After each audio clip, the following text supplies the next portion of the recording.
धन्यवाद Marathi steno अकॅडमीचे dictation घेतल्याबद्दल। असेच नवनवीन डिक्टेशन मिळवण्यासाठी चॅनलला सबस्क्राईब करा, लाईक करा आणि तुमच्या मित्रांना शेअर करायला मात्र विसरू नका। थँक्यू।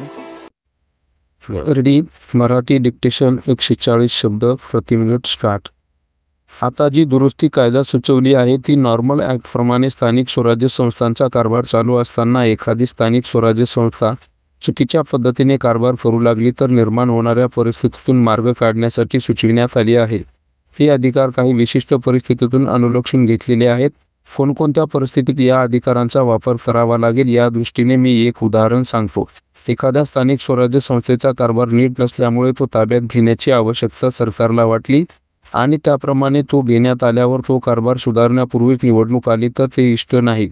निवडणुकीला 2 महिने अवकाश असताना सरकारने ती स्थानिक स्वराज्य संस्था ताब्यात घेतली असेल तर 2 महिन्यात त्या संस्थेचा कारभार सुधारणे शक्य नसल्यामुळे योग्य त्या काळापर्यंत सरकारला ताबा ठेवता यावा यासाठी ही तरतूद केली आहे। सरकार आपल्या हातात असलेल्या अधिकारांचा अनावश्यक उपयोग करणार नाही। सुपरनेसीचा 11 उदाहरणे देण्याऐवजी सरकारने ते तंत्र सर्रास वापरले असते तर सुपरनेसीची शेकडो उदाहरणे दिली असती। सन्माननीय सभासद श्री देशमुख यांना नगर जिल्ह्यातील वांबोरी ग्रामपंचायतीचे उदाहरण ठाऊक आहेच, तेव्हा सरकार अपरिहार्य ठिकाणीच या अधिकारांचा वापर करीत असेल असा विश्वास त्यांनी बाळगण्याची हरकत नाही।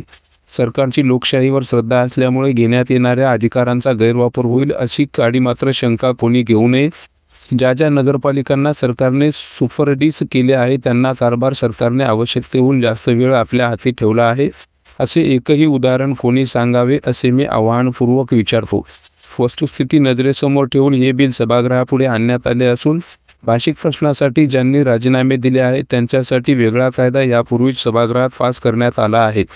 संशयाचे भूत मानेवर बसल्यामुळे ज्यांना या बिलामागील व्यावहारिक तत्व समजले नसेल त्यांनी समाधानही मी करू शकत नाही। त्यांनी त्यांचे मन संशयित असते तर त्यांनी वेगळ्या तऱ्हेने या बिलाचा विचार केला आहे असता अशी मी खात्री आहे। परिच्छेद डिक्टेशनसाठी मराठी स्टेनो अकॅडमीशी संपर्क करा। आमचा क्रमांक 83 90 70 40 94।